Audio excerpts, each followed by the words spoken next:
Today I'm out in a beach, and you can see that the water's out here, and then we have this sandy zone, and then we transition to a more vegetated zone. And to do ecological restoration out here on a beach, many times you'll find that the homeowners want to see the water, and so they've cleared off all the vegetation. And so they get a lot of erosion, and the sand is moving up into their properties, and so they need to restore that habitat and restore the barrier beach. So the water level fluctuation in the lake will go up and down, so that's why you have this longer zone here that has less vegetation. And what happens in the winter time is the waves will come up, and you'll get ice scour as well, so it's removing a lot of the organic matter from wave action in this whole area. And so one of the first things that happens when you're restoring it, you need to start reestablishing some of the vegetation. And one of the species is switchgrass that we have here. And one of the reasons it's really good at restoring these ecosystems is this really dense root system that it has down here. And so it's very fibrous, and it goes very deep, meters into the soil, and it's holding on to that organic matter, and it's holding on to the sand. Water is not so much of an issue for it because we have the level of the lake is right there. In a desert area, you would have much lower groundwater. So reestablishing that fibrous root system and starting to hold the soil again is extremely important in these ecosystems when you're trying to restore them. In areas that have just sand like this, it's very loose and it's moving around a lot. One of the first things you need to do is stabilize that sand so that the plants can start establishing themselves. So there's a number of different techniques that can be used.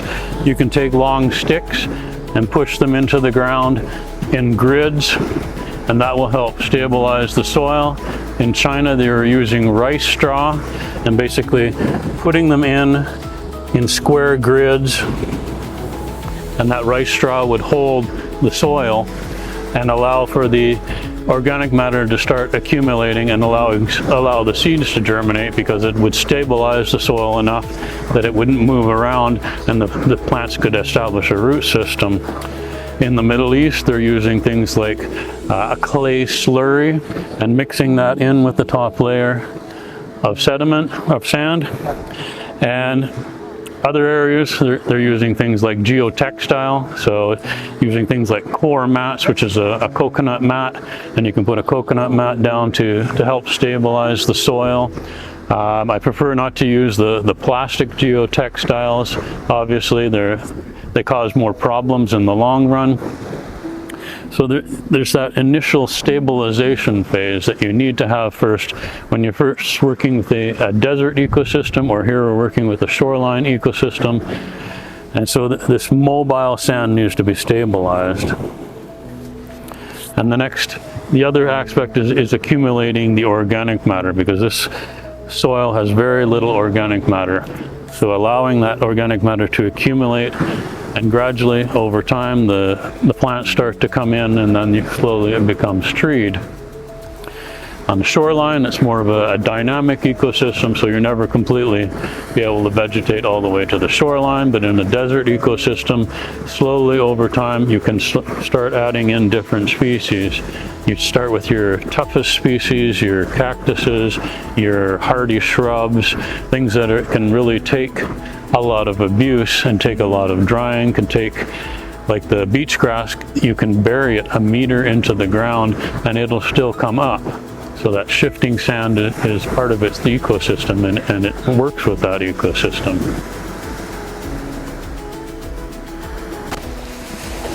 So this is beach grass, which is an excellent soil stabilization species. And the different species that I'm talking about are going to be unique in the different parts of the world. So here I am in Canada, and I'm talking about beach grass, but all over the world there's going to be different species that are most appropriate for that habitat.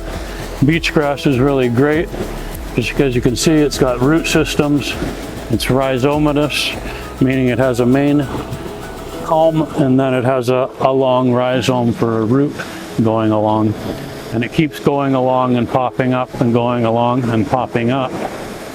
And one of the unique features about beach grass is that it can be buried up to 1 meter deep under the sand from shifting sands, and it'll still come back up again through 1 meter of sand. And so it's an excellent species for holding and stabilizing the shoreline. And here you can see how it is. It's kind of clump forming in some aspects, but then it also has this rhizomatous effect.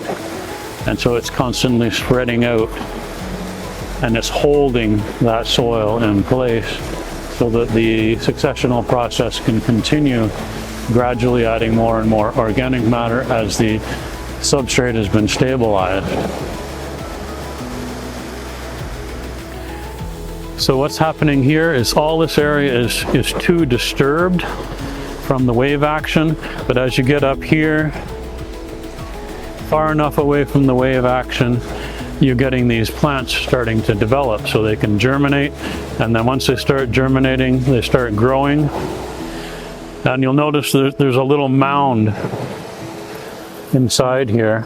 So that as the wind is blowing off of the lake, it's also carrying sand, it's carrying organic matter.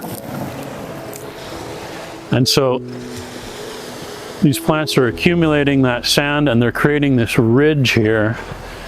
And all the organic matter is also getting trapped in there. So over time, more and more organic matter is getting trapped in there.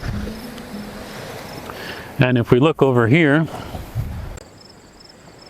so back further from the beach, you can see that there's this lump has formed, and that's where the sand is being trapped that's blowing off of the beach, and it creates what's called a barrier beach. And so this lump is formed, and as you go further and further back in here, more and more organic matter is being accumulated. There's less disturbance because the barrier beach is protecting the areas behind it. And you get things like meadow species, and then you start getting different shrubs, and you can see here's different shrubs starting to develop, and as you move further and further back you get trees. So establishing a root system is extremely important to get this ecosystem started. And as I said, a lot of people are clearing these beach areas out, and then they blow out and the sand just moves back and into their homes. So they really need to reestablish these dune ecosystems. And you can see here there's a pathway. These ecosystems are very susceptible to disturbance. So if you're damaging the root system, you're causing problems, and eventually it can blow out an area of sand because the sand is very light and there's not a lot of organic matter holding it together. So it's a continuous process of evolution. The water moving up and the sand moving around. So it's a very dynamic ecosystem. And some of the key species are these dune species, and I'll show you beach grass in a minute. And beach grass is also an essential component of restoring these ecosystems. So it's a beautiful day out here, and as you can see, as you're establishing the vegetation is the basis of the ecosystem. And around me you can see there's dragonflies, there's monarch butterflies, there's grasshoppers. So all these species are keyed to this ecosystem, and when you return the plants, all these other creatures start appearing as well. So you start creating a full ecosystem over time. This is also an example of natural succession. So you're moving from a very disturbed system into your early pioneer species, and then gradually it's succeeding into meadow and then into forest ecosystem. And so when you're out here, you really need to understand what is that dynamic, which species are in each stage of the succession. So this is a unique ecosystem, so you need to understand all the species that are here, which species, okay, we see there's lots of switchgrass here, but what other species are associated with that? You know, there's nitrogen fixing species in here as well, a little bean.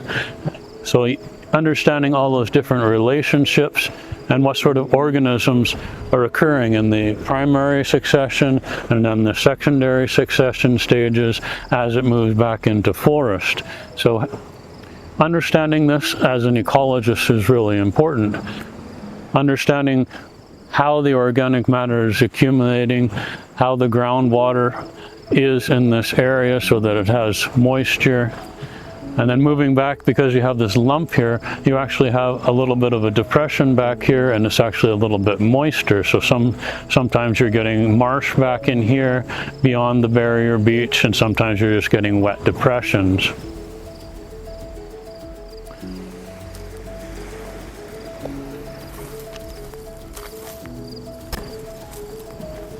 And when you're out in a natural area, it's always good to check what sort of seed is available. So even in this natural setting, you find that sometimes there's a lot of different invasive species.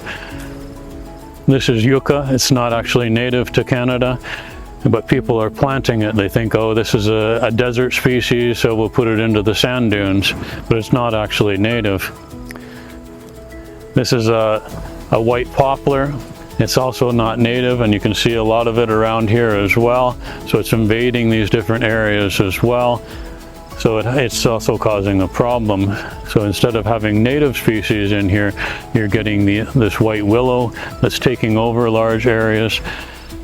And the natives, because you can look at the leaves and you can see, oh, they're all nice and perfect. And that's because nobody's eating it. Because it's a non-native species, the native species aren't keyed to it, so they're not eating it.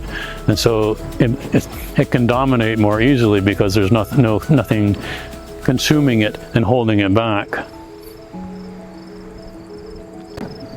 So when you're in a natural area, you want to keep your eye out, and usually I carry a notebook and I note, okay, what species are in that ecosystem, what plants are flowering, which plants are seeding. And so you can take the seed, and a lot of times what I do, you could just strip it off like this, and in your hand, you see you've got all this chaff, and that can be thrown away. And then you've got your seed, and if you grind it up like this, usually I do it on a screen, and then you can winnow, and what you get is clean seed. And because it has this pericarp around it, then you can remove that and you've got pure seed, and it's much easier to seed.